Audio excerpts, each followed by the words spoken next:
Hello ride-on people. This part of the entertainment is brought to you commercial free by Under Armour, Triumph Bonneville Bobber and Ray-Bans. In all seriousness, welcome to this video. What a beautiful day. I'm always saying that in Georgia, and here we are in January 2020 and it's a beautiful blue sky day. Now I just got done washing my beautiful M2C and the R1250 GSA. So these were two vehicles I bought in January 2019, and now we find ourselves in January 2020. So I figured it's about time for a 10k update.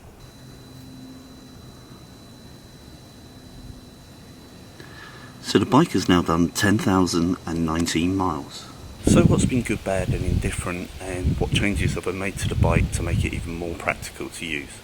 Well, the first thing I did was fit this mudguard extender, and it's been really good at keeping the front of the engine debris and stone free. I also stuck on some generic fit highway pegs, and they just help stretch out the legs on the freeway. I had a sheet of good quality carbon fibre, and I just cut out this tank protector, and it had some adhesive on it, and I just stuck it on as a temporary measure initially, just to stop scratches on the tank, but it stayed in situ well, and I quite like the look of it, so I've stuck with it. I have a double USB adapter for the 12 volt socket, and that enables me to run my RAM mount, which I fit my iPhone into, and then I've got power. Of course, Timmy the T-Rex always comes on all of my GS's, so the GSA 1250 is no exception. And I also have the MRA X screen. I really think this is a really good addition to the stock screen, particularly for winter use and high speeds on the freeway, where you want those chilling cold winds to scoot over the top of your head, particularly if you are tall. I tend to remove it in the summertime just for a little bit more airflow, but as we're sort of January/February, it's still on the bike and still doing a sterling job. This time round I went with the Touratech panniers rather than the Brooks that I had on my 1200, and I fitted, I don't know whether the camera will pick it up, but I fitted kind of satin sheen adhesive kit that I bought from the UK, had shipped over, and just fitted it myself, and the finish on that has kept brilliantly, no scratches, no problems whatsoever. I also fitted some tech spec mats, which are actually already pre-cut specifically for these Touratech BMW branded panniers, and these are really handy when you've got them on the side stand. It just means you can put a camera or something on here and it won't roll off, or your helmet for instance, and it just won't roll off. There's also useful grip if you happen to use these hooks to bungee anything in situ. Now I quite like this Nelson Rig tail pack. It is expandable slightly, but as standard it's about 13 litres I think. It's got nice quick release connectors all round, just click into place. I've got just a regular little luggage lock on it, and although if somebody's come along with a knife they could take that with them, I tend to put things in there that it wouldn't be the end of the world if I lost them. Just, you know, spare set of gloves and you know, spray for your visor and all that kind of stuff. I could have gone with you know, a top box to complement the panniers, but the panniers are already about $1,600, which is a lot of money compared with alternatives such as Brooks, and then we've got protected covers and these on top, so another whatever it would have been, $500 or whatever for a top case. Although you get the security and they do match, it's not something that I wanted to do, especially as I don't carry this necessarily all the time.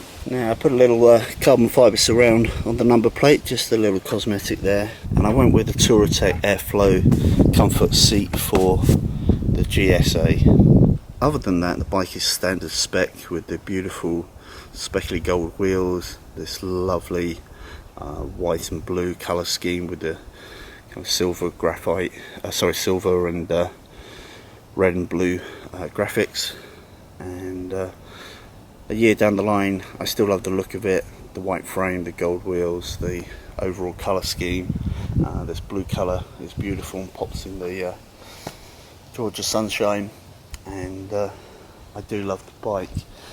In terms of where I got all the accessories, there's videos on all of that if you look back through the ride-on videos, and there's a link to all of my ride-on videos in the description of this particular video.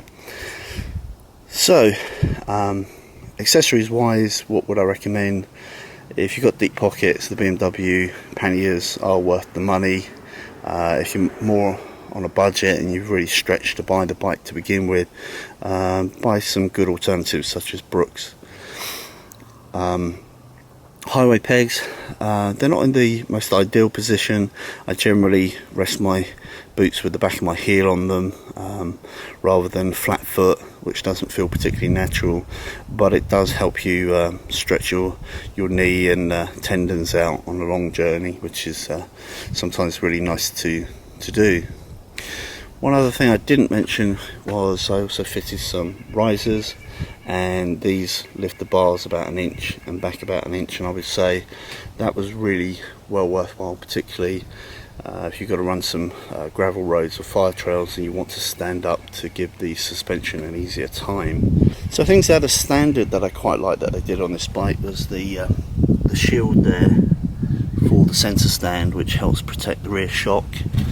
This frame protection cover, which is probably half for protection, half for looks. Very nice. The spots are beautiful, they're very bright, and they really help give you a road presence when you're going along to help stop cars pulling out in front of you. When my friends with GSAs right behind me, you know it's a GSA. It's the headlights and LEDs are really bright, and those spots really shine. So the exhaust I quite like, not so much the shape or the weight, but I do like the sound of it. It's got a nice deep bark without being too loud or bellowing, so it's never going to give you a headache. But if you open up the throttle, particularly if you hit 5,000 revs when the VVT cuts in, then you get that, when the Vario cam cuts in, you get a much deeper bark from it, and it makes you realise you're riding a big and relatively powerful bike, which this bike puts out about 135 horsepower. This is enough for most people on the road most of the time. Other little things I like are the brakes. The radial monoblocks work very well, and I love that they fitted angled valves for the wheels so that you can fill them with air that much easier. One difference with the GSA versus the GS is this little fold out peg here, where you can put it down or fold it up to get a bigger footprint, and these are quite jagged, so it's quite nice to use off-road. It stops your feet slipping off the pegs. The electronic suspension works pretty well, as do the electric riding modes, but I generally leave everything in Dynamic Pro for on-road use in terms of riding mode, and Enduro Pro for off-road use, and I generally keep the ESA in dynamic no matter where I'm riding. A little bit heavier than the average rider, but I think most riders find a mode and suspension setting that they're most comfortable with, and then they stick with that. The Touratech seat has been a revelation, really. I was getting quite uncomfortable after a couple hundred miles on the GSA, not unlike any other bike, but I just felt it could be better, and I invested in the seat, which was quite expensive, but I think it's money well spent. It takes several hundred miles to really bed in, but once it's bedded into your actual shape, it fits like a glove, and now I can ride 300-mile days comfortably without any aches or pains. I'm still in lust with this colour scheme. The metallic blue really pops, the white with the red and blue fleck, and the silver graphics is amazing, and the gold wheels are just stunning. And one of the things that I was really impressed about with this bike, having owned the 1200, the reason for moving to this was I really like the colour scheme, particularly the gold wheels. The TFT clocks were a major upgrade and a bit long overdue, but thankfully they went out and produced the best in the business, in my personal opinion. And I think the extra power at you know, in the mid-range revs is nice compared with the 1200. I would say if you've got a 1200 and you're happy with it and you don't feel the need to upgrade, there's really no rush. But if the time is right, your bike's of a certain age and mileage, and you have the money and you think it's time to upgrade to the 1250, I would say just do it without a shadow of a doubt. The Garmin is very expensive for the BMW. It does do more things than a standard Garmin if you just bought one out of the box, generically speaking. I'm not really sure it's worth the money, especially as you can power a regular Garmin straight from here.